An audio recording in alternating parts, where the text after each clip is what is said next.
nigga, we back at it.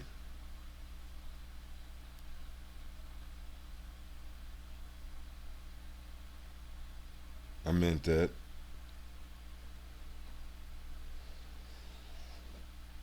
I've been getting into books, man.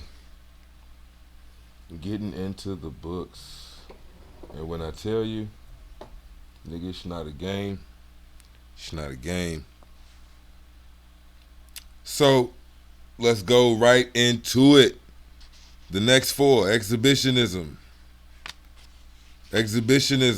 ambition, reputation, and influence. Ooh, I can't wait till we get deeper. So we already got three. We already went through the first three styles of pimping.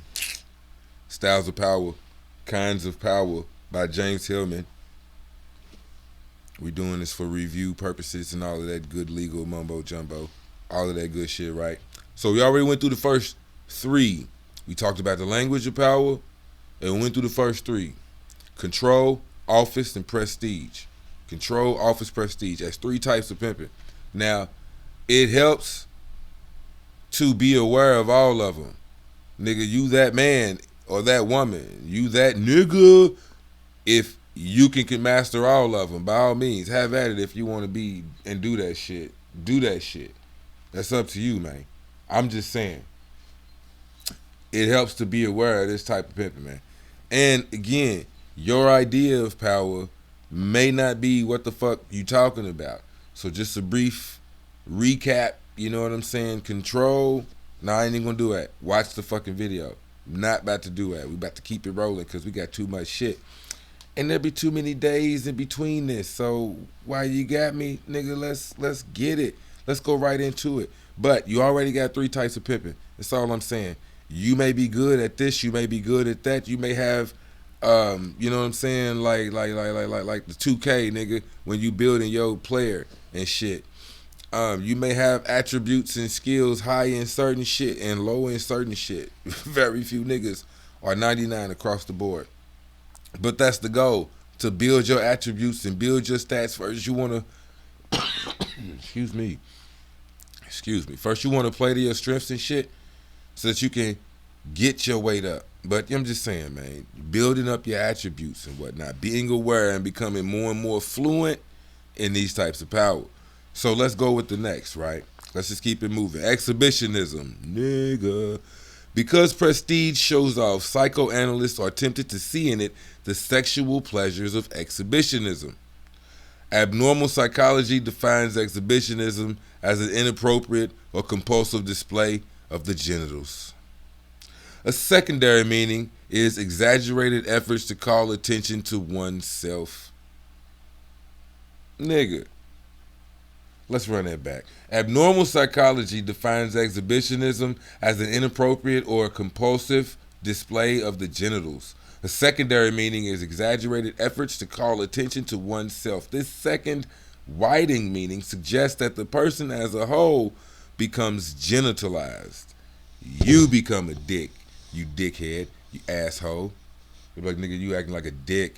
But that, I'm sorry, all these words, right? Let's try to be user friendly. But that's where that comes from. That's where that comes from. You see what I'm saying? But exhibitionism, power, even if it's just the power to think freely, to not give a damn what nobody thinks, which is why they will call you an asshole by nature, because you don't conform. Anyways, but you get my point, man. But exaggerated efforts is why they be like, nigga, when you see the nigga with the big car and this and that and whatnot, and they be like, or the big ass truck, they be like, nigga got a little dick type shit. You know what I'm saying? But exaggerated efforts to call attention to oneself, this is exhibitionism. It's still a power. So, like the rock stars from Elvis through Mick Jagger to Madonna, whoever the fuck you want to call, or in reverse, the degenitalized like Michael Jackson. Hey, this book is fucked up. But I mean, you get the point though, man. One can hold power by exaggerated efforts to call attention to oneself, taking any opportunity to show off what you have just accomplished. Celebrations, memos, press releases, special meetings. What will they think of next? Did you see what he or she was wearing at the banquet? Wow. Right. So, if you can't take the heat, stay out of the kitchen. May be transposed to say, if you can't flaunt sexual enjoyment, get out of the limelight. So, let's go a little bit deeper. I know it starts talking about sex, but there is a reason, right? So, exhibitionism. Let's go a little bit deeper. Any position of power emits the vibrations of high potency. Any position of power, office, leadership, authority, prestige, emits the vibrations of high potency. Pay attention. I'm a potent person. I hold down a big job. If the show of potency belongs to power, then one way to claim power may take the route of genitalized behavior by showing how potent you are. The exhibition of sexuality also belongs to the power scene, the power structure, the power atmosphere in the contemporary workplace, especially when power is defined by the repressive meaning of control. Here, we must make a very important distinction. Very important. Exhibitionism should not be given only a genital meaning. Even more fundamental to animal life than sexual exhibition, which in higher animals is seasonal, therefore infrequent, is display itself. Display. Life shows off from the very beginning. How the fuck do you say this is a different bird from that bird? This is a different dog from that dog? From the display. Life itself shows off in variations, nigga. Period. That's just exhibitionism. That's what it is. You feel me? You showing off at all times. Being an individual. You are showing your individuality. You are exhibiting yourself at all motherfucking times. So again, it's the type of power, as I talked about in tribal science. Got this book called Tribal Science, right? The way you dress, the way you talk, the certain shit you say, your slang, all of this type of shit, the telltale signs of what hood you from, what state you from, all of this shit, like West Virginia, any type of, you know what I'm saying? You get your southern drawl is what I was trying to, you feel me, get at. Let me take another sip. But all of this shit, man, that shows who you are. It's a type. It's individuality at its finest. Exhibitionism. That's all I'm saying. And by display, I do not only mean the elaborate exhibitions animals put on to lure, threaten, to protect, or to mark territory. Each species shows off its style without any purpose other than to show itself. Exactly what I just fucking said. Other than to show itself. Just to distinguish this plant from that plant. Nigga, it will have different leaves. I am not that tree, nigga. I am this kind of tree. You can tell from the fruit I bear. Nature, life, displays itself. Exhibitionism, displaying yourself. So this is a power. It's a kind of power. It's a style of pimping. Displaying yourself. What type of pimp is you, nigga? That's why niggas, hey, man, you get the point.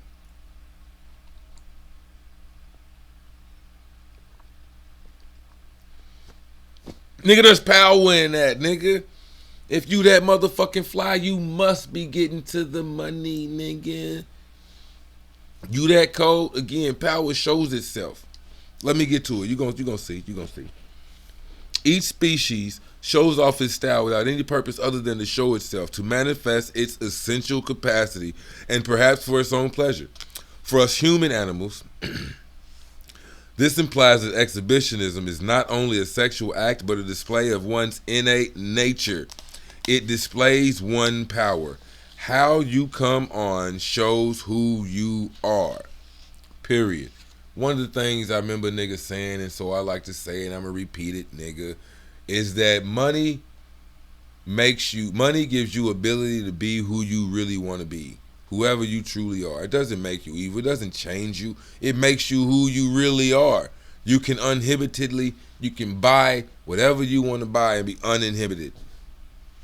Go wherever you want to go. Like that was one thing. I think it might have been this fucking book, but it said like ultimately that's the purpose of life. Or that's what we're all working towards. Whether you know it or not. The ability to do what you want, when you want, wherever you want, with whoever you want to do it with. Period. You can take your family on vacation with you. You can take your kids to be the ability to do what you want, when you want, wherever you want, with whoever you want to do it with. I mean, that's what we are working towards. If you had the money, you could put whoever up. I mean, what the fuck? If you really legitimately had a fucking 20-room mansion, nigga, you could house whoever the fuck you really wanted to house in a 20-room mansion, bro. Excuse me. I'm just saying, man. That's what happens with power. Just like banging the weights and whatever else, nigga. Hold on. Excuse me. Damn. Something's trying to kill me out. Don't want me to share this shit with you. But just like banging the weights, nigga, power shows itself, nigga. If I was fucking, I would be nothing, no bulge. I ain't the biggest nigga, but damn it, there would be nothing there. But power shows itself. Power shows itself, nigga. If you strong, it'll show when you go to pick up something. Either you got it or you don't, nigga. Yeah, it's like that. Power shows itself. You feel me? Girly with the big ass or a nice set of whatever. You feel me? I'm just saying. Big titties. Power shows itself. We're going to get to that. We're going to get to that. Because it's in here. So again, exhibitionism. You know what I'm saying? We humans are also compelled to display ourselves, if not directly by frontal exposure, then by clothes, office decor, hairstyles, stationery kind of car, gestures, manners, speech, perfume, nails, shoes. I did this book. I did a talk about the Book of Lilith. The Book of Lilith, how all damn near all of this shit, that's all feminine shit. I smell. You smell? You smell that, bro? We smell. I smell. Pussy! Nigga. Yeah. That's a whole lot of bitch shit. Whole lot of bitch shit. I mean, I twist up my mustache, you know what I'm saying? I get my shit twisted. I mean, I like to think I'm that nigga. So this is what we do. It's the divine feminine. You have to acknowledge the shit. And this is another thing about the shadow. We're going to get to it. This is about this pimping. We're going to get to that here in a minute. Comment, like, share, subscribe. Do none of that shit. I don't give a fuck if you keep running and hiding, bro. It's not bothering me. I'm going to keep doing what I do as much as I can do it. But comment on that shit, man, and we'll talk about it. But let's get back to it. No matter how carefully sublimated, power shows and shows itself off. It seems to take pleasure in itself and give pleasure to those who have it. Okay? Again, we have to make a distinction. For not all power is compelled to show itself. We have to distinguish between the exhibition of power on the one hand and covert operations of power on the other. So again, exhibition of power on the one hand and then the covert operations of power on the other, like prestige. Prestige is one of those covert operations of power that we just recently talked about, but that's why I'm trying to bring you back to it before we go too far down the line. But anyways, exhibition is the blatant, generous showmanship of codpiece of dick, pulling your dick out, of codpiece and cleavage and bustle that plumps the behind. The blatant showmanship. I'm like I said, nigga, all these women walking around here in leggings. There is a thin line. That is a thin layer. It clearly outlines your damn near next to naked ass. You don't look too much different. Your shape ain't gonna change too much if a nigga get you out of them leggings. So you might as well be walking around here giving niggas x-ray visions. Niggas know what you look like. I mean, the only difference from here now is what that pussy look like. But I'm just saying, man. I mean, it blatantly shows itself off. And why do they do that? They blatantly showing they shape. You see why I even went to the leggings and shit? It's right there. It's power. What do you expect a nigga to not be on? I mean, or at least not think about. But it's the power. A lot of times, that's what motherfuckers be attracted to. The power of a big ass. You see what I mean? This is why niggas might be like, you know what I mean? Damn, you made me look like they'll, again, power and influence and whatever else. The chick is just like influencers. That's why they have the influencers. Ain't none of them bitches ugly. They thick, got hella bodies. Influencers. You know what I'm saying? And if you got this type of person next to you or whatever else, it's the influencer. You know what I'm saying? If you seen with this bad bitch, then they obviously must think you must be a nigga of some type of caliber or some whatever else, because you was able to pull her. You got her. Whether it's your integral virtue, your honesty, your integrity, and whatever else, you one of them type niggas, or just for whatever reason, you was able to get one of them, nigga. How did you get close to a celebrity or something? Or $1 million nigga? I'm just saying it be like that, man. You must be a nigga of something. You done something. But I'm just saying, and on the back end too, you know, it sucks for women. Like, they get used for their beauty in that sense, in all type of way, shape, forms, and fashions. I mean, again, life is pimping. They know more than anybody. Life is truly pimping. Truly, they know more than anybody. I'm telling you, they are born with innate power. Again, whether they want it or not, they could have a body and be slinging power around and don't even know. But I'm just saying, man, the point is, it could be the power of all that ass and whatnot that a nigga is attracted to, not even really making them horny, or it ain't really like a sexual type of whatever. It's the power inherent in having such a shape. You know what I'm saying? So anyways. All right. Exhibitionism is the black white. It attracts not because it's sexy. It's sexy because it displays power. Damn, I just fucking said that, didn't I? It's how you know I be reading this motherfucking shit. I be reading the book, man. So, it attracts not because it's sexy. It's sexy because it displays power.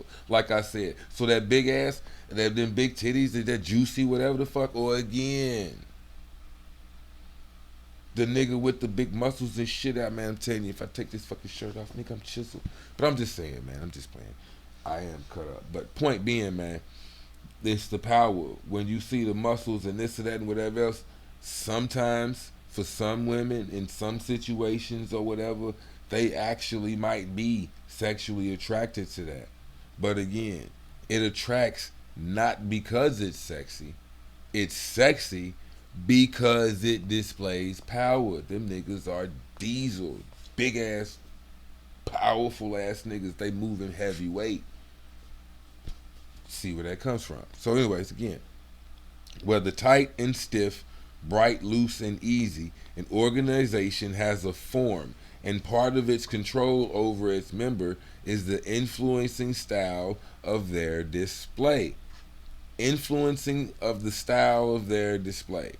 The current convention of sexless behavior in the workplace insists that the erotics of power must be utterly suppressed from places of power. This suppression confuses the power of sexual exhibition with the power of sexual harassment. Confuses the power of sexual exhibition with the power of sexual harassment. You see what I'm saying? So like walking around with a big chest, shit, weak nigga. I'm just saying, man. There's certain things, again, the power of sexual exhibition. So again, man, walking around with them leggings and whatever else, you know what I mean? It may look sexy to some niggas and this and that, but it's more along the lines of power. In the workplace and shit, it can be confused as sexual harassment. Well, you get it. I know you get it. I'm not even going to try to make that one click because, I mean, you know. How is it not sexual harassment for me, nigga? And some of these chicks is walking around throwing all this ass. And it's some, hey man, you know, I'm getting ready to touch 40 here soon, man. So I'm saying, some of these mature women got bunnies, honey bunnies walking around this motherfucker, man. I'm just saying.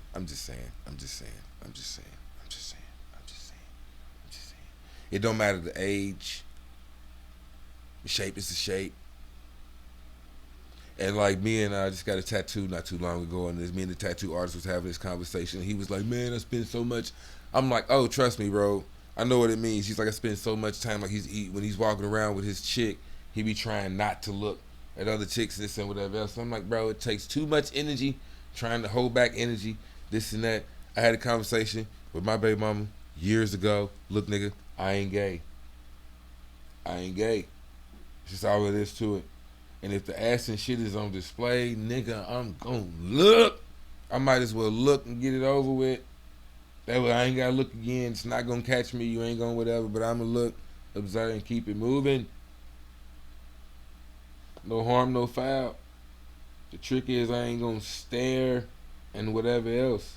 Now if I gotta get a good look, I'm just saying, you know, you gotta do what you gotta do. But point being, look, nigga, I'm not getting ready to play that game. We not even getting ready to play that game. If it's a big ass or if it's whatever and the shit's whatever, I mean, what the fuck? If there's a stripper walking through here, nigga, I'm looking. If she's, I mean, I'm just saying, man, that's the point. Just get that shit over with. But to keep doing all of that and trying to not really, man, get the fuck out of here, bro. Take a look at it or whatever, and keep it moving. You know what I'm saying? Have some respect. Is all the chick is saying. Have some respect. Don't get caught like, But that's also why you get a bitch that's like that you got a chick. You know what I mean? Get someone you mad attractive to anyway. You know what I'm saying? I would rather be looking at this, looking at that, or when I see that, it just makes me think about this and what I want to do to this, or what I'm gonna do with this. But I'll look. It just puts you in the mood for that. I don't know. Let's get back to it, man. Because exhibitionism, the rest of them go kind of quick, but we're almost done with this. That was the point, man. Ooh, all right. But censorship and correctness will not work because the repressed always returns, and the drive to display will harass us with ever more directly sexual demands. Because some kinds of power like to show off, and second, the sexual, though not the basis of the display of power, is nevertheless basis to the fascination of power. Basic. So, ambition. Let's just move on. I'm going to give it too much more time. Let's just move on. Ambition. The desire to hold office, to gain power in any form, often suffers condemnation. Even if recruiters look for ambitious young graduates who want to climb the ladder, ambition has been defined snidely as reach exceeding grasp, aspiration beyond competence, or as excess of pride, perhaps the worst of all Greek faults of character. Vaulting pride in one's own capacity, no need of the gods, no need of the counsel of mentors. This is the ambition universally condemned in tragic literature. Ambition takes one to the edges of one's limits. The ambitious are said to have an appetite for power. They want everything in the world. The basic idea of appetite shows that the reach and aspiration of ambition are located in the word appetite. If we go deeper, we find something stranger still. Perhaps then, the attempts to control the appetite by diet are scientific, unimaginative means of reducing the wings of desire and the power of ambition to the properly correct proportions of the Puritan corset. I am saying that appetite control is an unconscious substitute for the control of ambition, the fear of flying. So, my son, this nigga is 5'10", 220 pounds. Getting ready to be 15 years old. So he's 14 at the moment. 14, 5'9", 220. That's a big nigga. And I'm like, it's cool. I've never been over 200 pounds. I've hovered around 200. I was like 180, 185 in my college days. And then, give or take 5 or 10 pounds because of the way the nigga eat. But I was never no big nigga in that sense. Not like he's a big nigga. I've never had that. You know what I'm saying? So when he kind of got there, aside from when the nigga was pre-diabetic, he's cool now. But when he was pre-diabetic, it was like, yo, yeah, all right, we got to do something. But his mom was kind of tripping, and I'm like, no. Let him do that shit. Because part of the reason why, even now, you know what I'm saying, of course age done got to me, why I'm not a big nigga is because I never ate like that. It was never really in me. And now that I see I got all this Aries shit in me and whatever else, it was like, I never really had time to sit. I'm just saying, man, it was never in me to just pig out on shit and just eat like that. Or I was highly selective with my Taurus shit and whatever else, you know what I'm saying? Or I like different shit, Mars and Gemini. So I switch it up often. But this nigga will eat anything. He just eats. And I never was like it. Well, I don't know, maybe I was back in the day, because as kids, that's what we do, man. Nigga, you hungry, you eat. But again, and the variety might have been there. I'm just saying, point is, I ain't been like that in a while. So while he's like that, I'm like, look, we can always put him in the gym and chisel that shit out, and the nigga will get diesel. But at least while he's eating like that and he's growing like that or whatever, let him do it. Now, as long as he ain't pre-diabetic and whatever else, again, man, the nigga's 200 pounds. He's in the gym with me and whatnot. We slowly transforming that. But yeah, that's the point. He's 220. By the time we drop him down to 200, he's gonna be fucking solid, massive. You know what I'm saying? Like massive. We just gonna, chisel him out.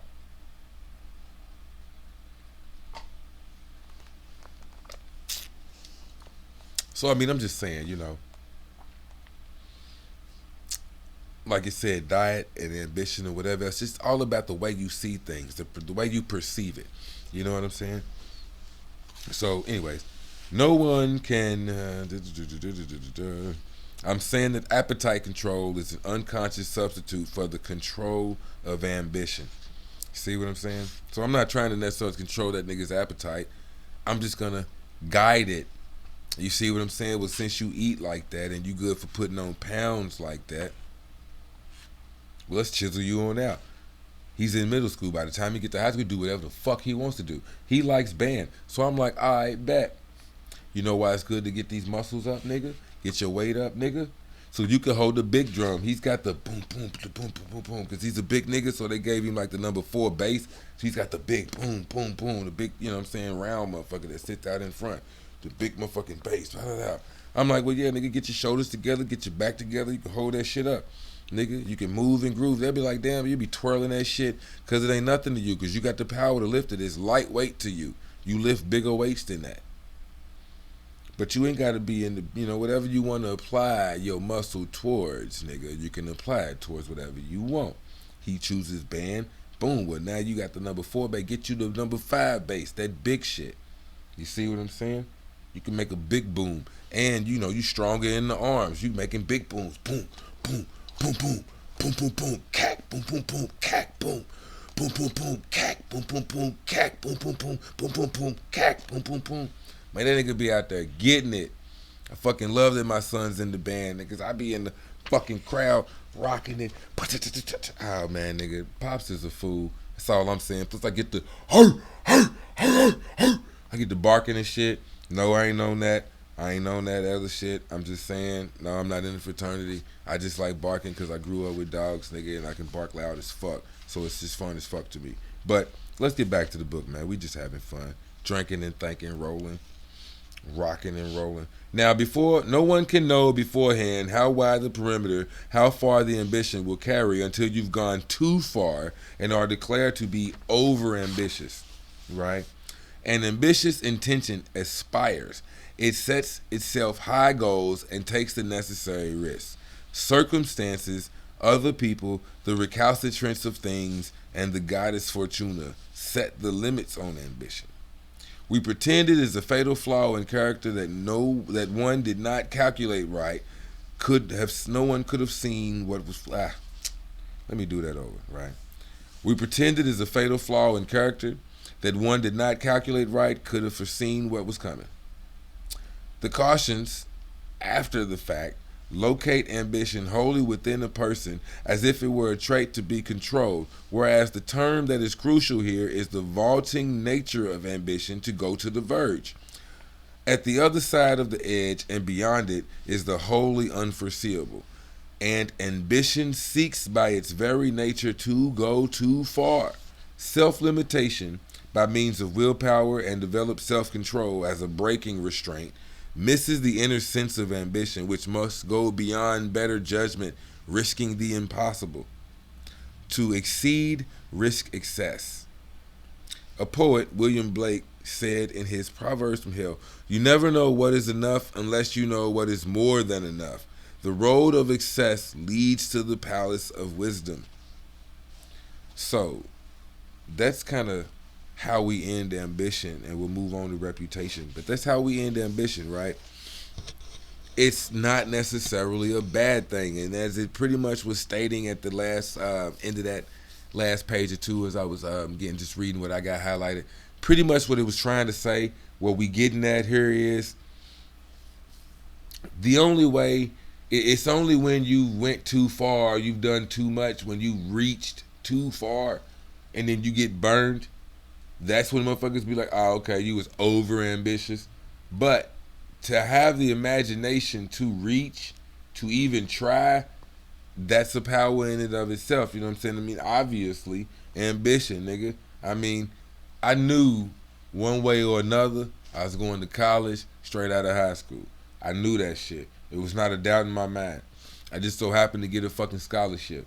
But one way or another, I was gonna do that shit. I just always knew I was gonna be a corporate nigga. For some reason, I knew I'm not gonna be able to conform like that, but I should have an office or some shit one day.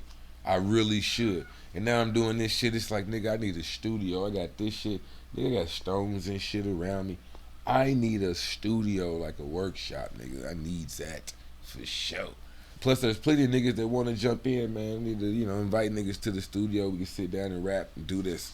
Nigga, I need a podcast or some shit. Fuck with me. But, yeah, man, really get in it. So let's go next, right? Reputation. And we ain't gonna hold you too long. We might not get to influence because I don't want to make it too long. So reputation, right? Let's just keep it moving. Reputation. A passion for distinction. The passion for distinction becomes fame, right? And ambition to be recognized. Or in more contemporary terms, the passion for distinction becomes fame. Fame has a rich and famous career. The Roman idea of fame meant, first of all, the talk of the multitude. A second derived meaning of fame is public opinion as a more objective guide to the character of a person, which, if good, becomes renowned, and if bad, becomes infamous, and disreputable reputation. Infamous and disreputable. Fame personified, swift-footed, all-seeing, growing as she runs. Fama became reputation in the Renaissance when it played a major role in the psychology of motivation. One must never forget the ruin incurred if a reputation was blemished, a ruin not only to one's career but to one's associates, party, family, friends, and city, especially the city, which is meant the common good, whether it be the land and its people, a bank or a public institution like the law courts or university, or a major corporation. Reputation. If you, again, this is why like some spots, or not even some spots, nigga, fuck it, I'll just talk about my spot. My spot is for certain shit on your record, they're not gonna hire you, bro. They're not even gonna do it. And it's kind of like, again, like a reputation. I guess this company has a certain reputation to uphold, but you have to understand the power of a nigga's reputation. Well, we all know the power. Again, influencers. That's fucking reputation all wrapped up into one, but it's the separation of prestige and it's the separation. Again, there are influences, which we will talk about influence, but reputation, as again, has a big play, has a big part in influence and the power that comes with influence. This is, as I said in my last video, man, how one style of power flows into the next. And I really like this book because it really sets you up for the next style of power and the next style of power. And we got 20 of these bitches. And this is just number 5 that we went through, right? 1, 2, 3, 4, 5, 6. Now this is number 6. I guess influence will be number 7. This is number 6. Yeah, we might just stop here. This is number 6, right? So, right? One must never forget the ruin incurred if a reputation was blemished. A ruin not only to one's career, but to one's associates, party, family, friends, and city. Okay? 400 years later, Shakespeare's high style for kings and queens becomes the overblown hype of image fixers. Immense sums and smart brains are put to work to keep the image polished. Again, this is like PR, public relations. This is exactly what the fuck they be doing and shit. Exactly what they talking about. You know what I'm saying? Your reputation, your image, the image. So many rappers, celebrities, they do so much to keep their image intact. Even the presidents and shit have speeches wrote for them, shit like that, just to keep their image intact. I mean, Kevin Samuels was an image consultant. All of that, right? So, reputation refers to the immortal part of the soul which seeks to rise from obscurity to visibility in the eyes of the world. The reputation of a person affects that person's angel. The part of a person that is born with us accompanies us throughout life, and though remaining invisible. Okay? The angel, that person's angel, the part of a person that is born with us accompanies us through life, though remaining visible. It is the angel that is elevated or sullied by our actions and rises or falls with the alterations of our fame. So we see that the drive to fame and concern with reputation derive from deep spiritual springs. What I'm calling the angels, Socrates called his daemon who guarded him from wrong moves. On our birthday celebrations with cake and candles originate in a ritual honoring not you, but your genius who was born with you. You are never a genius, can never be a genius, but you are guided and protected by a genius, and your life must be led so that the genius is not damaged. Damage to it, though, through wounded reputation, reflects especially on the family. In today's language, damage to your image affects not only you, it affects your followers, partisans, and apprentices, what were once your descendants and your household. Damage to your image affects your protectors, your mentors, your promoters, those backing you who were once called your guardian ancestors, right? Each individual person, as the focus of all these forces, stands as a pillar of power.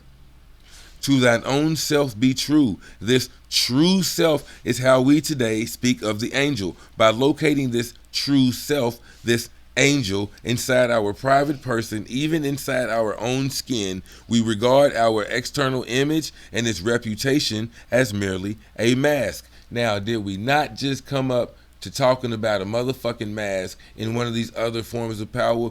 Comment if you know what form of power it was when I talked about a mask and brought up the mask, okay? So I'm just saying again how one thing leads into the other. It leads into the other. So this true self is how we speak today of the angel. By locating this true self, this angel inside our private person, even inside our skin, we regard our external image and its reputation as merely a mask.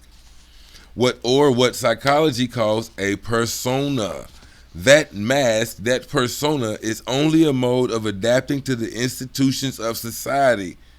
Only a role and not a true inner me. Again, from the moment you're born, your parents are telling you how to act, or you start learning how to act based on the family and the situations that you find yourself in as you are building your own personality and shit. You growing to make up who you are, to make what made you you. All the shits that's shaping and molding your life. You know what I'm saying? So, this personal and private way of thinking about one's own image divides what we do in the world from what we believe we really are inside. And so we forget that the superficial image of the persona is the exterior face of the self that is actually and truly you. It's the exterior face. Again, it's how you have to act and move depending on where you was born and what situation you find yourself in. It's just a mask.